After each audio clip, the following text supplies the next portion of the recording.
मैं it's are के Yadav coding with are के यूट्यूब चैनल पर आप सभी लोगों का स्वागत करता हूं। आज की लेक्चर का हम लोगों का फर्स्ट पॉइंट रहेगा writing the first C program, and second one is what are header files, and third one is what is stdio.h and why do we use it, and last one is what is conio.h and why do we use it.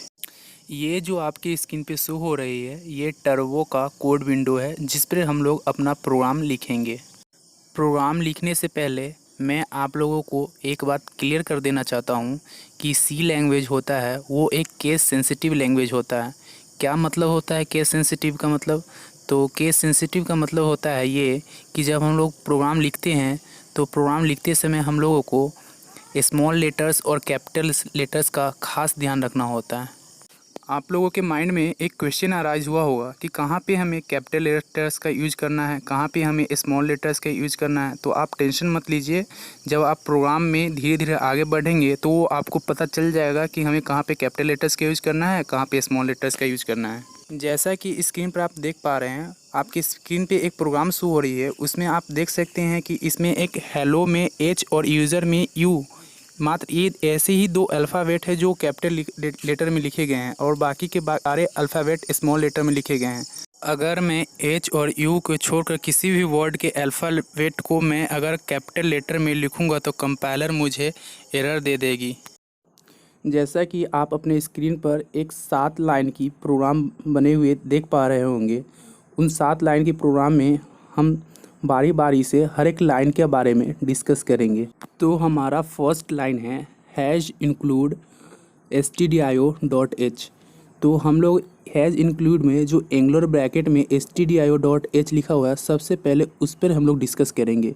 जैसा कि आप screen पे देख पा रहे हैं abc.txt, pqr.bmp, xyz.mp3, ये dot के पहले जो abc, pqr, xyz जो लिखा हुआ ये सारे के सारे फाइल्स के नाम लिखे हुए हैं, और जो डॉट के बाद txt, bmp, mp3 ये सारे के सारे फाइल के एक्सटेंशन हैं।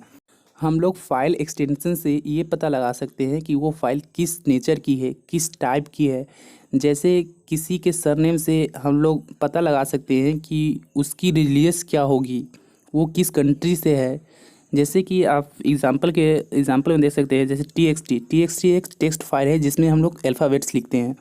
और बी एम पी का सबसे पहले फुल फॉर्म जानते हैं। बी एम पी का फुल फॉर्म होता है बिट मैप पिक्चर, जो कि इमेज फाइल होती है। और लास्ट है एम पी थ्री एक मीडिया फाइल है। ठीक उसी तरह से हम लोग सी या C++ प्रोग्रामिंग लैंग्वेज में जिस किसी भी फाइल के एंड में .h एक्सटेंशन हो तो हम लोग ये कह सकते हैं कि वो एक हेडर फाइल्स है। जैसा कि आप लोगों ने पीछे देखा कि txt एक टेक्स्ट फाइल है, bmp एक इमेज फाइल है, mp3 एक मीडिया फाइल है, ठीक उसी तरह से .h एक हेडर्स फाइल है। जैसा कि आप लोग इस प्रोग्राम में देख पा रहे हैं कि फर्स्ट लाइन के एंगुलर ब्रैकेट में जो stdio.h, सेकेंड लाइन के एंगुलर ब्रैकेट में conio.h, ये सारे के सारे हेडर्स फाइल्स है। जिस किसी भी फाइल के एंड में .h एक्सटेंशन हो उसे हम लोग हेडर्स फाइल्स कहते हैं। तो हम लोगों ने अभी तक हेडर्स फाइल पहचानना सीख लिया है, लेकिन हेडर्स फाइल्स होते क्या हैं, इसे प्रोग्राम में हम लोग क्यों लिखते हैं, ये अभी तक हम लोगों ने अभी तक जाना नहीं है। तो इसे मैं बारी बारी से एक्सप्लेन करता हूँ। अगर मैं आपसे कहूँ किसी भी नंबर का मुझे स्क्वायर रूट्स फाइंड करके बताओ प्रोग्राम के थ्रू, तो इसे बनाने के लिए हमें 2 तरीके से हम प्रोग्राम बना सकते हैं। वो 2 तरीके कौन कौन से तरीके होंगे? पहला तरीका तो ये है कि आप मानते हैं कि स्क्वायर रूट्स निकालने के लिए कुछ स्टेप्स होंगे, कुछ कैलकुलेशन होंगे। एक तो ये तरीका है कि स्क्वायर रूट्स निकालने के सारे स्टेप्स कौन लिखे, सारे के सारे स्टेप्स हम लोग लिखें। हम लोग अपना खुद का लॉजिक बनाएं स्क्वायर रूट्स निकालने का, जो कि रफली ये 10 से 12 लाइंस का लॉजिक हो। दूसरा तरीका, अगर आपको किसी भी नंबर का स्क्वायर रूट्स निकालना हो तो सी आपको सजेस्ट करती है कि आप अपना खुद का लॉजिक मत लगाइए, आप मेरे थ्रू वो स्क्वायर रूट्स कैलकुलेट कर लीजिए। अब डाउट आएगा, मेरे थ्रू स्क्वायर रूट्स कैलकुलेट कर लीजिए मतलब क्या? तो याद रखिएगा, सी लैंग्वेज को जिस कंपनी ने आपके लिए डिज़ाइन किया है, मतलब जिस कंपनी ने आपके लिए आईडी बनाया है, तो आप बताइए ज़रा, ये टर्बो आप जो यूज़ कर रहे हैं कौन सी कंपनी ने आपके लिए बनाया है? तो बोरलैंड ने बनाया है। हमारे आईडी बनाने वाली कंपनी का नाम क्या है? बोरलैंड है। मतलब टर्बो को बोरलैंड कंपनी ने बनाया है। ये जो बोरलैंड कंपनी है, जब आपको आईडी प्रोवाइड कराती है तो आपको उस आईडी के साथ अपनी तरफ से ढेर सारी बने बनाए प्रोग्राम्स भी देती है। कौन बनाता है ये प्रोग्राम्स?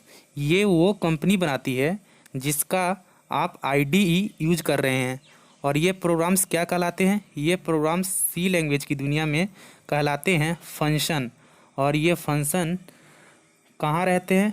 ये फंक्शन जहाँ रहते हैं, इनका जो घर है, इनका जो रेजिडेंस है, those files are basically called as header files.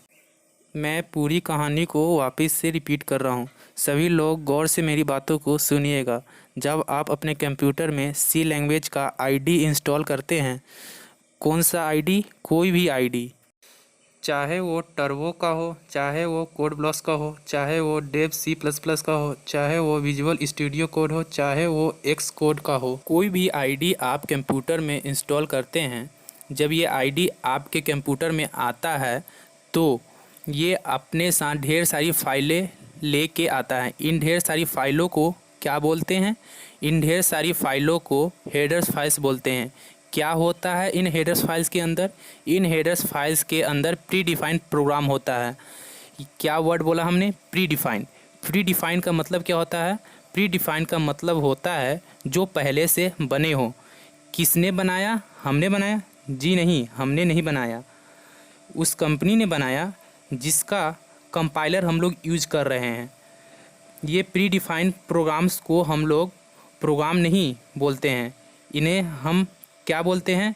इन्हें हम सी लैंग्वेज के इंग्लिश में हम लोग फंक्शन बोलते हैं। और ये फंक्शन जहाँ रहते हैं, इनका जो घर है, इनका जो रेजिडेंस है, that is basically called as header files. अगर आपसे कोई पूछता है व्हाट इज़ हेडर फाइल्स, तो सिंपली सा जवाब देना, it is a collection pre defines programs and those programs are called as function. इन सभी पॉइंट को हम लोग एक बार अच्छे से रीड कर लेते हैं। फर्स्ट क्वेश्चन क्या है हमारा? What are header files and why do you use them? Header files क्या होता है और इनका यूज़ हम लोग क्यों करते हैं? तो फर्स्ट पॉइंट है हमारा, header files are those file which have the extension .h in C and C++ language. इसका मतलब ये हुआ कि .h एक्सटेंशन जिस किसी के भी फाइल के एंड में होगा तो उसे हम लोग हेडर फाइल्स बोल सकते हैं। जैसा कि सेकेंड पॉइंट है हमारा, these header files are created by the company which is designed the ID of C language, in our case it is Borland. जैसा कि मैंने आपको बताया था कि हेडर फाइल्स को कौन बनाती है? हेडर फाइल्स को कंपनी बनाती है। जैसे हम लोग टर्बो यूज़ कर रहे हैं, तो टर्बो को किस कंपनी ने बनाई है? टर्बो को बोरलैंड नामक कंपनी ने बनाया था। हमारा थर्ड पॉइंट है, these header files contains a collection of predefined program which are called as function. जैसा कि मैंने आपको समझाया था कि जितने भी हेडर फाइल्स होते हैं वो सारे हेडर फाइल्स के अंदर प्री डिफाइंड प्रोग्राम्स होते हैं, और उन प्री डिफाइंड प्रोग्राम्स को हम लोग क्या कहते हैं? उन प्री डिफाइंड प्रोग्राम्स को हम लोग फंक्शन कहते हैं, जैसा कि आपको मैंने पीछे वाली स्लाइड में मैंने बताया था। हमारा फोर्थ पॉइंट है, for example all the mathematically function like SQRT, power, sine, cos, tan, log, etc. Are available in the header files called math.h। इसका मतलब ये हुआ कि ये जितने भी फंक्शन हैं, SQRT, power, sine, cos, tan, log, ये सारे के सारे फंक्शन math.h हेडर फाइल्स में रहते हैं। आप हमेशा याद रखना कि math.h हेडर फाइल्स में कौन कौन सी फंक्शन होती है। math.h हेडर फाइल्स में SQRT फंक्शन होती है, POW फंक्शन होती है, साइन फंक्शन होती है, कॉस फंक्शन होती है, टैन फंक्शन होती है, लॉग फंक्शन होते हैं। ये सारे के सारे फंक्शन math.h हेडर फाइल्स में होते हैं। हमारा अगला पॉइंट है फिफ्थ, जिसमें है similarly all the function for drawing various figures on the screen are available in a header files called graphic.h like circle, rectangle, polygon, ellipse, bar, etcetera. इसका मतलब ये हुआ कि जब आप प्रोग्राम बनाते हैं और प्रोग्राम बनाते समय आप चाहते हैं कि हमारे प्रोग्राम का जो आउटपुट आए वो उसमें एक सर्किल बना हुआ है, चाहे एक रेक्टेंगल बना है, तो उसके लिए हमें सर्किल का फंक्शन का यूज करना होगा, रेक्टेंगल फंक्शन का यूज करना होगा, और ये सारे के सारे फंक्शन होते हैं graphic.h हेडर फाइल्स में होते हैं। हमारा अगला पॉइंट है 6। Now if a programmer wants to simplify this programming efforts and wants to write the program quickly, then he has to use this function. But to use this function we must attach the respective header files in our program, and to do this C language gives us a command called #include। इसका मतलब ये हुआ, यदि कोई programmer अपने programme को simplify बनाना चाहता है और प्रोग्राम को जल्दी से लिखना चाहता है तो उसे इन फंक्शन का उपयोग करना होगा। लेकिन इन फंक्शन का उपयोग करने के लिए हमें उनके संबंधित हेडर फाइल्स को अपने प्रोग्राम में इंक्लूड करना होगा। इंक्लूड का मतलब हुआ कि ऐड करना होगा, और ऐसा करने के लिए सी लैंग्वेज में #include नामक कमांड देना पड़ेगा। अगर हम लोग #include से एक कमांड देंगे तो वे सारे के सारे फंक्शन हमारे प्रोग्राम में इंक्लूड हो जाएंगे, मतलब ऐड हो जाएंगे। हमारा अगला क्वेश्चन है what is stdio.h and why do we use it. stdio.h क्या है और इसका उपयोग हम लोग क्यों करते हैं? तो हमारा फर्स्ट पॉइंट है the word stdio.h stands for standard input output. इसका मतलब ये हुआ कि हम अपने प्रोग्राम में stdio.h हेडर फाइल से अपने प्रोग्राम को इनपुट और आउटपुट दे सकते हैं इस हेडर फाइल्स के हेल्प से। हमारा अगला पॉइंट है इन programming the word standard input refers to keywords and the word standard output refers to monitor screen। इसका मतलब ये हुआ कि जब हम प्रोग्रामिंग में इनपुट देते हैं तो stda इनपुट की मदद से हम लोग इनपुट देते हैं जो कि कीबोर्ड को रिप्रेजेंट करता है। जब आउटपुट लेते हैं तो stdi आउटपुट की मदद से हमें आउटपुट मिलता है जो कि स्क्रीन को रिप्रेजेंट करता है, यानी मॉनिटर को। तो हमारा अगला क्वेश्चन है what is conio.h and why do we use it. conio.h क्या है और इसका उपयोग हम लोग क्यों करते हैं? हमारा जवाब होगा the term conio stands for console input output and it in programming the word console means output window, the window where the result of execution of the program is displayed. तो सबसे पहले हम लोग जानने की ये कोशिश करेंगे कि conio का फुल फॉर्म होता क्या है। conio का फुल फॉर्म होता है console input output. Console input output में कंसोल का मतलब क्या होता है?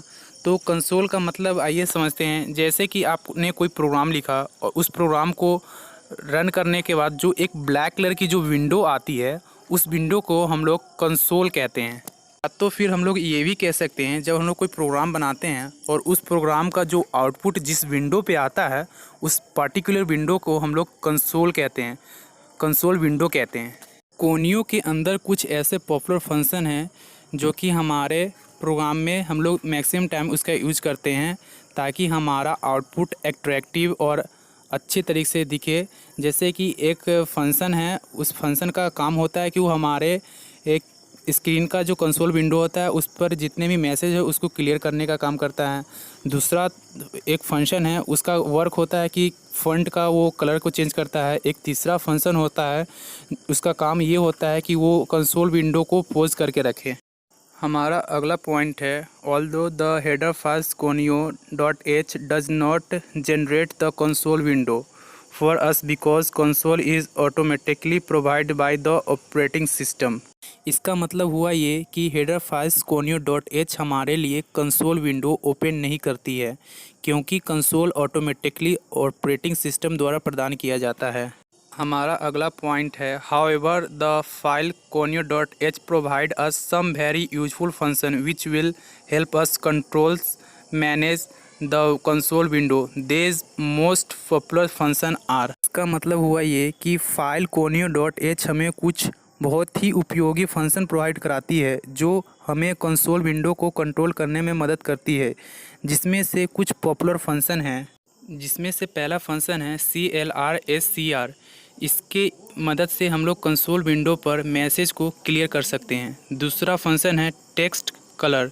इस फंक्शन की मदद से हम लोग कंसोल विंडो पर फ़ॉन्ट के कलर को चेंज कर सकते हैं। तीसरा फंक्शन है गो टू XY। इस फंक्शन की मदद से हम लोग कंसोल विंडो पर कर्सर की पोजीशन को इधर उधर कर सकते हैं। एंड लास्ट है फंक्शन गेट CH। इस फंक्शन की मदद से हम लोग कंसोल विंडो को पॉज कर सकते हैं। आई होप कि आप लोगों के हेडर फाइल्स अच्छे से समझ में आए होंगे। तो इस लेक्चर में हम लोगों ने 4 हेडर फाइल को कवर किया है। फर्स्ट हेडर फाइल में हम लोगों ने math.h के बारे में पढ़ा था, सेकेंड में graphic.h के बारे में पढ़ा था, थर्ड में stdio.h हेडर फाइल्स के बारे में पढ़ा था and last one is conio.h header files के बारे में पढ़ा था। तो आज के लिए फ़िलहाल इतना ही, फिर मिलते हैं अगले लेक्चर में अगले टॉपिक के साथ। और इस तरह की वीडियो देखने के लिए आप हमारे चैनल को सब्सक्राइब भी कर सकते हैं।